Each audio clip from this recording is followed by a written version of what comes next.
May mga nagre-request ng cleaning video naman daw. So, eto na nga po. Paglabas po ng pintuan namin, ganito na nga yung kinahat na ng itsura niya. Napakakalat, ang daming tambak, unorganized, at kailangan ko na talagang mag-declutter. Nag-ready na rin ako ng tumbler dito na malaki para naman in case na mauhaw ako habang nagliligpit dito, hindi ko na kailangan pumasok-pasok pa sa loob. So, pinagtatanggal ko na muna lahat ng mga nakasampay dito at nilagay ko na muna sa sofa. Etong malaking foldable na white table namin, hindi na nga magamit ipinggoy, hindi na siya nakakapag-duty dito dahil kita mo naman napakadami kong tambak dyan. Ito talaga yung pinakahuli na kailangan ko linisin dito sa bahay namin para naman kahit papano ma-achieve ko na this January ang malinis na bahay. Aminado talaga ako, napabayaan ko to dahil nung mga nakaraan talagang nag-focus lang ako sa paglilinis ko sa loob ng bahay, especially sa kusina, sa kwarto, sa sala, at saka sa CR. Hindi ko naman napapabayaan yung CR dahil sinasabay ko na siya tuwing naliligo nga ako. Aalisin ko na muna dito yung metal rack naming itim at meron niyang plastic sa likod para hindi mabasa yung mismong metal rack dahil for sure kapag umulan,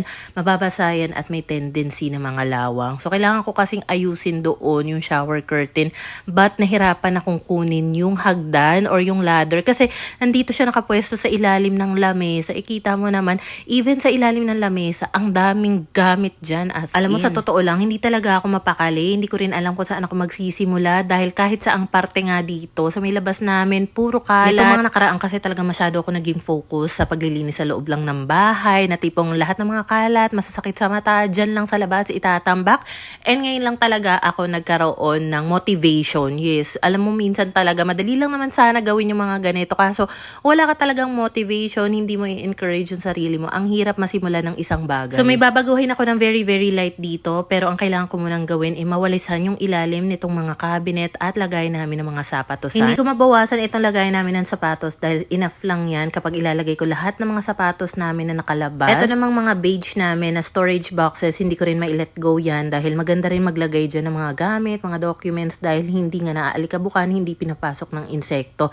So, kailangan ko lang talaga na magbawas dito ng isang cabinet and pasensya na agad sa mga hihingi nito dahil nakalaan na po ito para sa bahay ng kuya ko. Then dito naman sa may laundry area, ito yung sinasabi ko na shower curtain namin na somehow bigla na lang bumaba siya kaya merong awang dyan. So, kailangan ko talagang ayusin yan para in case na umulan, hindi makakapasok yung tubig ulan dyan sa parte na yan. So, kulay puti lang talaga yung shower curtain na nilagay ko para naman maaliwalas pa rin siya sa mata. Naabutan na nga ako dito ni Papa na nag-aayos dito sa may hagdan. Natatakot siguro siya para sa akin. Baka daw mahulog ako. Kayang-kaya ko naman to. Masyadong sisiw na ito para sa mouse. Pinagwawalisan ko na nga rin dito sa may area na ito dahil ito talaga madalas hindi talaga nawawalisan yan. Kahit papano yung mga alikabok natatambak dyan. And eto nga pala yung sampayan naman namin ng mga hanger. So, medyo bumaba rin siya. So, inayos ko lang ng very, very light. So, ngayon ko na lang ulit mailalagay dito yung mga hanger namin na mostly kulay puti talaga. Kailangan ko na rin talagang mag-declutter. Meron ako mga gamit na kailangan ipadala doon sa Isabela para sa dalawang kapatid kong babae. Aabutin siguro ng dalawang maliit na box yung mga damit na ipapadala ko sa kanila. So, I'm not sure kung saan ako mas makakamurang magpadala. Kung JNT ba or sa mga terminal ng bus. Let me know naman sa comment section kung alin yung mas tipid. Hindi ko na rin talaga kinonsider yung LBC dahil for sure mahal yung aabutin niya. Karamihan lang naman sa mga ipapadala ko ay mga damit, yung karamihan doon hindi talaga nagamit, mga bags, wallet, kung ano-ano pa na pwede nila mapakinabangan bilang dalaginding na nga yung dalawang kapatid ko doon. So bale, naglagay lang pala ako ng puting metal rack dito. Yan po yung metal rack na ginamit namin for a long time doon sa kusina. Yung nabanggit ko kanina na isang cabinet na kailangan kong i-let go, ipinauwi ko na nga kay Papa para doon na lang siya nakatambak sa may labas. So, if ever na makabalik na yung kuya ko, tsaka na lang nila kukunin niya. So, yung ibang mga gamit namin na kailangan pang itambak at wala namang mga organizer na matino, dyan lang siya sa metal rack. Then, yung iba naman nandito pa sa puti na plastic cabinet. Actually, kailangan ko na rin yung i-let go very, very soon. Pero, kailangan ko muna na malalagyan na maayos ng mga gamit dyan. Kasi may mga laman din naman yan. Gusto ko kasing mas maging intentional na yung mga gamit na ikikip namin dito sa bahay. But then, hindi naman madaling gawin yun ng isang bagsakan lang. Dalawa kasi noon, yung ganitong klaseng plastic cabinet ko, flip yung door niya, ibig sabihin na iaangat siya and then ipapasok sa loob. Kaya space saver din naman. At saka marami ka talagang mailalagay dyan. Pwede mga damit, like damit ng mga bata. Pwede rin yung gawing pantry. And in fairness naman, matibay yan. Since maliit lang talaga itong space namin, kailangan ko talagang mag-let go. Minsan mahirap talagang gawin yun ha, lalo na kapag gandang-ganda pa ako sa mga gamit. Alam mo noon, mas madali talagang magwalis dito kasi meron nabili bumibili si Pinggoy dating-dati pa na walis tambo na ang ganda talagang gamitin dito pang walis. Kaso bumigay na siya. So ang ginamit ko na lang na pang walis ngayon is yung brush na included doon sa dust pan na pangloob namin. Basta, ayun na nga. Well, anyway, dito ko na lang din sa may metal rack ipaglalagay itong mga beige ko na storage boxes. Pinagbubuksan ko na rin isa-isa itong mga beige na storage boxes. Mega box nga pala yan, 30 liters yung capacity and digulong din siya. So, para malaman ko rin kung ano yung mga laman niya na pwede kong ma-declutter o kaya maipadala sa mga kapatid ko. So, nakahanap nga ako doon ng hair dryer at saka pang curl or pang kulot ng buhok just in case na matripan nila. Ang huling kita ko sa kanila, maliliit pa sila siguro edaran pa lang ni na Pink at Kowa. And ngayon, dalaginding na sila. May ibang mga gamit din pala ako dito na nakalaan talaga para sa ibang tao. So, kailangan ko muna i-keep yun until magkita kami para maibigay ko na sa kanila. Hindi pa talaga ako tapos maglinis niyan. Medyo napagod lang ako kaya pumasok na muna ako sa loob ng bahay at hindi ko talaga namalayan. Napakialaman na nga ng panganay ko itong cellphone, yung camera, talaga naman. At gumawa pa nga siya dito ng toy apartment. So, kita mo naman yung mga laruan niya nakaharap saan? Doon sa isang cellphone. Kunyari nanonood daw ng cinema. Nakakaloka naman talaga. Who's got the power? The power to need. So listen to books for the answers we need. Super why? Super why? I'm super reader. We're gonna fly, come along. And super reader. Alam mo, madami talaga mga video dito sa phone ko na hindi ko namamalayan. Siya palang kumakain ng storage. Minsan inaabot pa ng mga 45 minutes yung mga videos na ginagawa ni Pink dito sa camera ng phone ko. Nakakaloka. So, nagpahinga lang muna ako dito. Nanood nga pala ako ng bagong K-drama. And ang snacks ko nga pala ay boy bawang, yung cornic. Tapos lagyan ka ng suka. So, hindi ako lagi kumakain nito. From time to time lang talaga kapag nagkikrave lang ako. And talagang satisfied yung cravings ko. Kanina pala, nung sinundo ni Papa si Pinky sa school, medyo natagalan yung pag-uwi nila. Kasama pa si Kowa nun. Yung pala, may mga pinamigay ulit dito galing sa school nila. Etong cereal puff. Dati kasi nung nagbukas ako ng ganyan, may color blue. So, let's see kung meron pang ganyan this time. Maliban dito sa mga tinapay, meron ding crinkles dito. May dalawang juice na kasama at saka maliliit na pack ng bigas. And yung juice, si Kowa talaga ang tirador nun. So, busy na nga rin pala si Pinggoy sa pagluluto dahil ang cravings naman daw niya ay yung pechay na may giniling. So, ayan, at for the luto na nga siya dito. Nung nakaraan pala, di ba, nagpunta kami sa may fresh options. Bumili ako ng giniling na baboy. Pack ko siya ng tig 50 pesos na giniling kada plastic para kapag isasahog sa mga lulutuin, ready na, hindi na kailangang i-portion-portion pa. Pero naisip ko ang konti ng 50 pesos na giniling, siguro dadamihan nga namin next time. So ako na lang naman ang hindi pa kumakain yan, kaya naman ayun na lang yung natira. But definitely yung lasa nito, 10 out of 10. Napakasarap talaga ng mga ginisang gulay na luto ni na Pinggoy. Even yung daddy niya, ang sarap magluto ng mga ginisang gulay. Nung busog na nga ang mamshi eto at bumalik na ulit ako sa labas para matapos ko na nga talaga ang mga dapat kong tapusin. And then ipapalagay ko lang muna yung mga gamit na iba doon sa bahay ni Papa. Hindi ko alam kung paano niya pagkakasyahin. Pero siya kasi nagsabi na, sige ko pag may mga kailangang ipatago or ipalagay dito, ibigay mo lang sa akin. E di, yun ang ginawa ko. Dito ko na nga rin pala pinwesto yung ladder para accessible na siya just in case kailanganin namin next time. Kasi nung dati, nung nakalagay siya sa ilalim ng lamesa, ang hirap niyang kunin. So anyway, pinunasan ko na rin pala yung lamesa, itong cabinet, pati na rin yung pader. Dito nga pala sa may gate area namin, merong nakahang dyan na buri blinds and I'm thinking natanggalin na yan dyan dahil una, hindi naman yan binababa ni Pinggoy talaga kahit umuulan, masikat ang araw. Hindi niya binababa yan. Kumbaga feeling ko, nag-accumulate lang siya ng alikabok dyan. Tapos kapag nagsasampay din kami dyan sa area na yan, dumidikit sa buri blinds and iniisip ko baka naalikabukan yung mga damit na dumidikit nga dyan sa buri blind. Grabe naman. Sa isip-isip siguro ng buri blind. Makaano ka naman sa akin. Ilan sa mga pinagpapadala ko doon sa bahay ni Papa, maliban sa puting cabinet, yung dalawang maleta ko, yung ibang mga stuffed toys na mga bata, nandun na rin. Yung mga collapsible na storage boxes ko nga pala, pinamigay ko na doon sa kabilang bahay para mapakinabangan pa nila. I think kailangan nila ng mga lagayan pa ng mga damit para hindi naman maalikabukan. So, almost na nga talaga ako dito. And dito nga pala, napansin ko na yung lavabo curtain na mga na-order ko recently.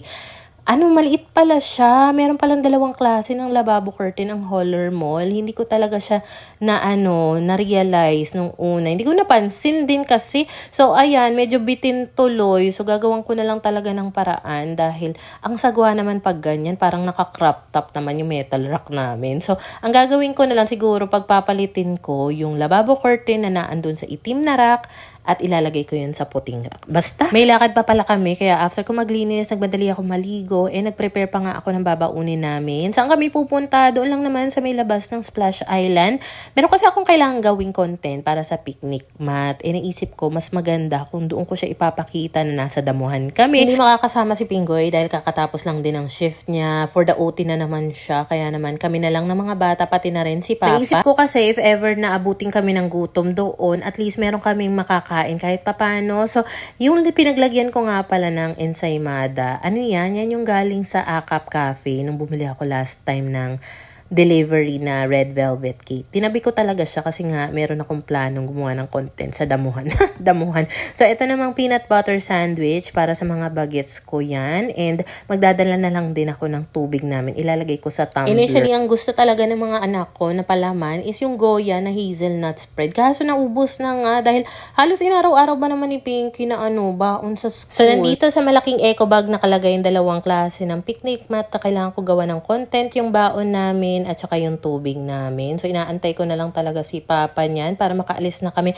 Magta-tricycle lang kami papunta doon sa may Splash Island. Binitbit ko rin pala yung scooter ng mga bata just in case na gusto nila doon mag-scooter dahil malawak nga, pati na rin yung itim naming wagon para kung sakaling napagod na yung mga anak ko kakalakad or kakascooter, sakay na lang sila dyan. So, naabutan nga namin ang daming tao dito, ang daming nagbabike, mga tumatakbo-takbo.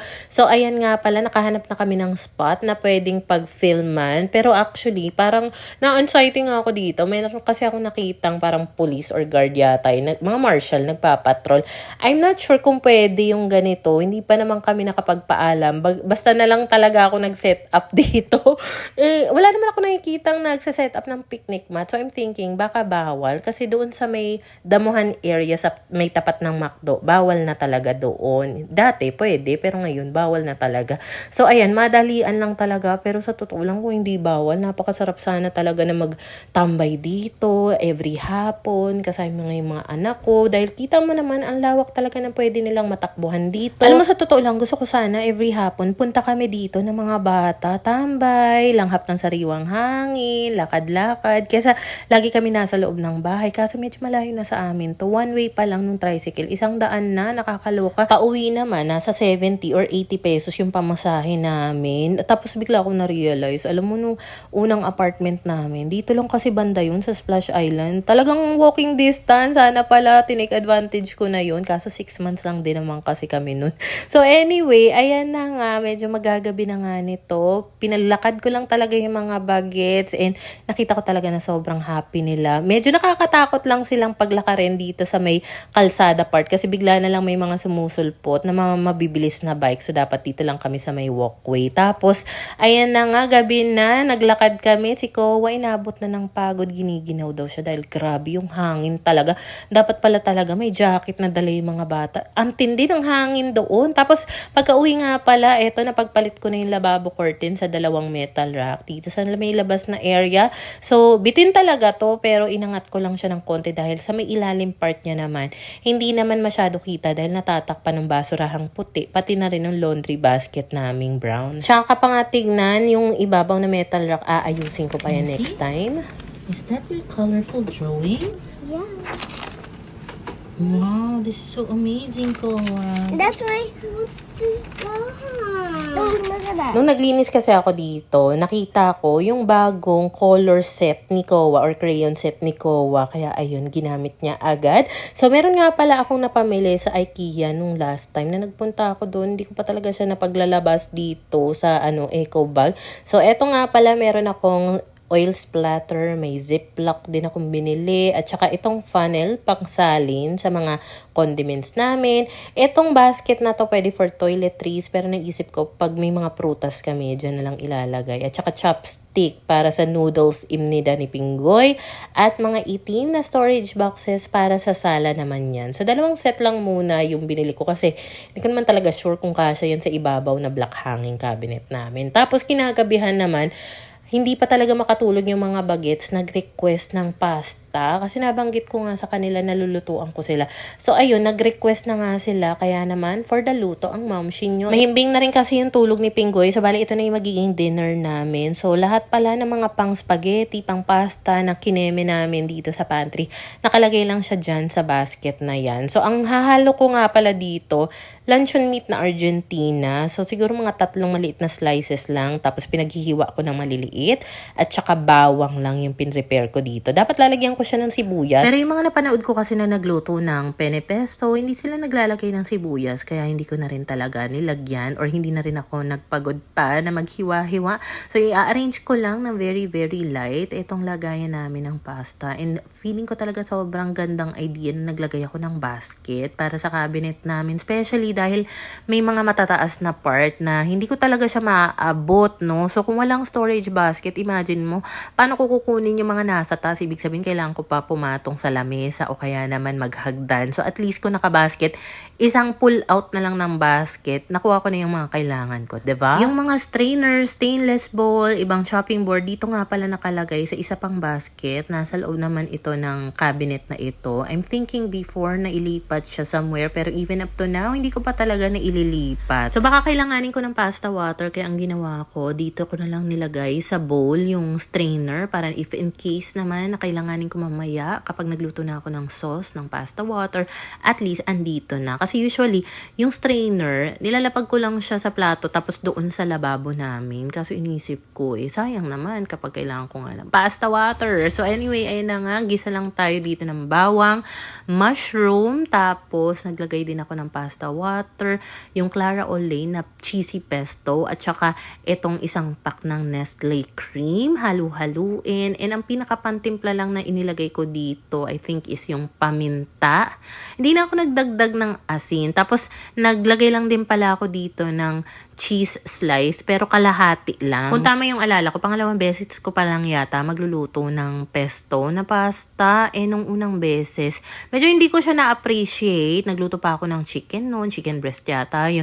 And this time talaga, feeling ko nakuha ko na yung timpla na gusto ko. Tapos naglagay lang din ako ng parmesan cheese as toppings. Napakasarap niya, kaso hindi na nga nakain ng mga bata dahil tulog na nga. Kinabukasan na nga pala ito, madaling araw pa lang. Ang aga ko rin nagising dahil may kailangan akong gawing content. So, gagamitin ko nga pala itong Seaways na floor cleaner and yung bago naming mop dito from Joybo. So, kakaibang style ng mop naman this time yung na-receive ko from them. Pero in fairness, nagustuhan ko to. Naka-duty si Pinggoy ng mga oras na yan, pero magluluto na siya ng breakfast namin. So, meron kaming nabiling steak doon sa may fresh options. No nakaraan, tinimplahan niya yan ng iba't ibang herbs. So, magluluto na rin siya ng kanin. Yan yung magiging almusal namin. Alam mo, medyo nadidiliman ako dito sa may lababo area namin. Unlike kasi, di ba dati, bago ako magpalagay ng cabinet, meron diyang lantern or pendant light pala. So, inalis ko nga yung pendant light and even up to now, hindi pa namin na ikakabit. So, I'm thinking, ilagay ko kaya siya sa gitna ng kusina. Kaso,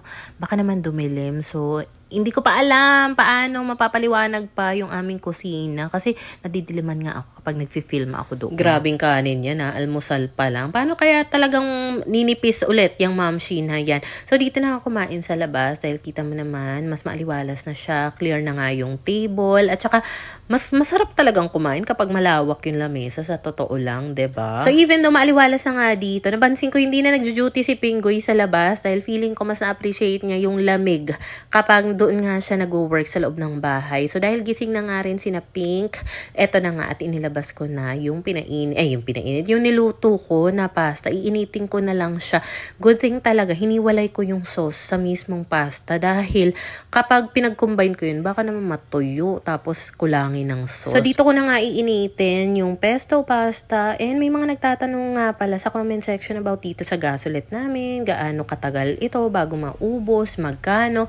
So, pangalawa Dalawang refill pa lang namin ever since gumamit kami niyan.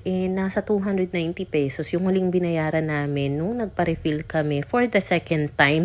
Nung una kasi umabot siya ng 2.5 months bago naubos. And may mga times din naman na ang ginagamit namin sa pagluluto is yung induction cooker o kaya naman is yung electric cooker namin. Pero most of the time, yan ang gamit namin, and then pinapaandar namin yung exhaust fan sa CR every time nagluluto kami dito sa loob ng bahay para naman hindi mag-amoy kulog. Kakatapos ko lang kumain kanina ng kanin at steak. Bumanat na naman talaga ang mamsi ng pasta. Grabe talaga yan. So, eto nga pala yung ginagamit naming pangtakip ng mga or leftover. Silicone lid siya. So, sa isang set niyan, I think 6 na piraso yung laman. Medyo matagal na rin sa amin yan. And even nung nandun pa kami sa kabilang bahay, meron na silang ganyan. So, na-appreciate ko siya dahil nga hindi na kailangan namin gumamit pa ng extra plato, pang takip. Yan na lang. Tapos, stackable pa rin naman basta tama yung size na ilalagay. Bale, sa isang set, 6 na iba't ibang sizes yung silicone lid. And if bet nyo rin, lagay ko yung link niyan sa comment section and nasa showcase ko rin. Habang kumakain nga pala ako dito, tinimplahan ako ni Pinggoy ng kape. Hindi na yung coffee ko brown dahil nga ibang kape na nga yung ginagamit namin recently. And so far na-appreciate ko siya. Wala lang, para maiba lang naman. Dahil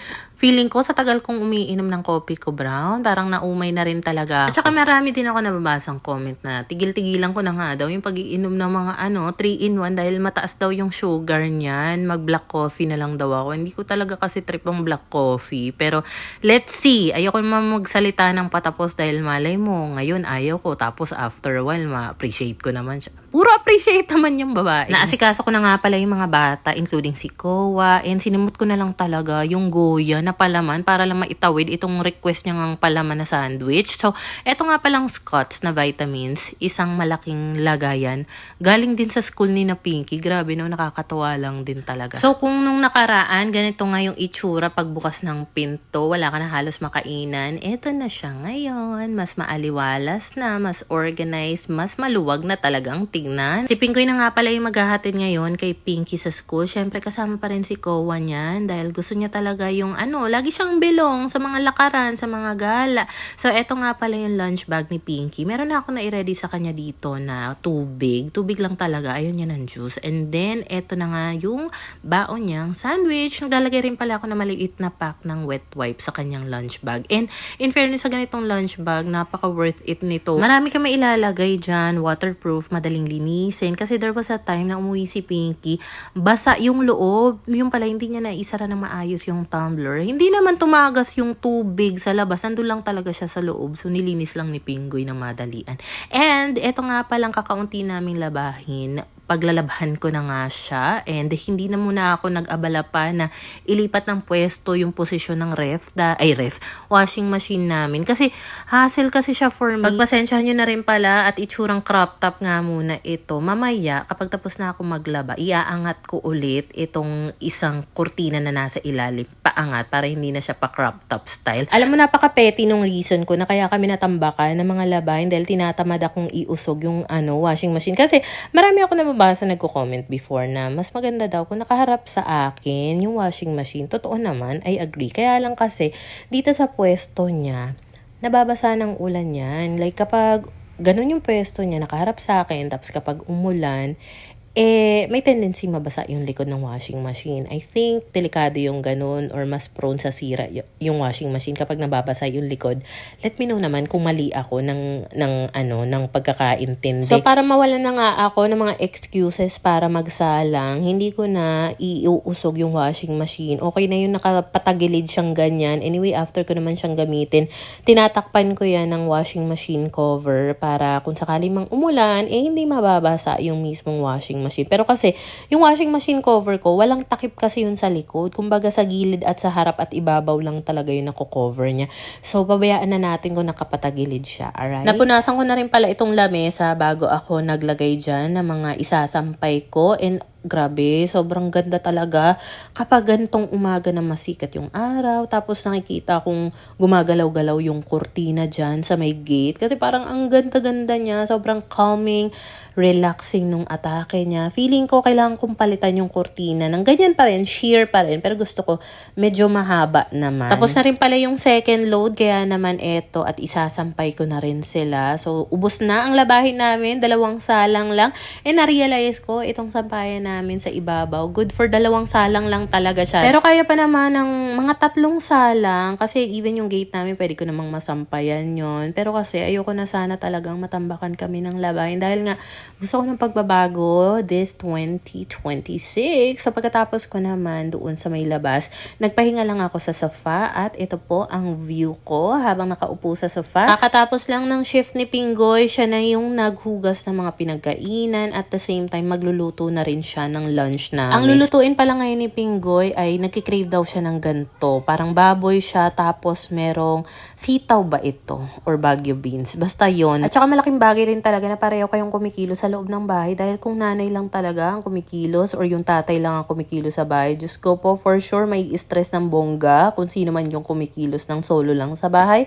Tapos may mga anak pa kayong kailangang asikasuhin at intindihin. Nakakaloka yun ha. Kaya sobrang na-appreciate ko rin talaga yung mga ginagawa ni Pinggoy ng mga pagkilos ng kusa dito sa bahay dahil Diyos ko, hindi lahat ganyan, diba? So eto na nga po ang ulam natin for today's video. Naluto na nga po siya ni Pinggoy at next time nga kapag bumili ako ng giniling, imbis na tig 50, gagawin kong tig 75 pesos naman per pack. Around hapon naman nito, si Kowa tulog na tulog, pati na rin yung daddy niya. Sinama ko na lang si Pinky, naglakad kami sa may labasan. Wala na kasi talaga kami matinong walis para dito sa labas. So eto yung nakita ko. 70 pesos yung walis, pero hindi ako na-satisfied kasi parang matigas siya. Hanap pa siguro ako ng iba kapag nasira yan. Kapag nasira na, parang hindi naman sayang. So ayun lang muna ang chika ng Momshi for today's video.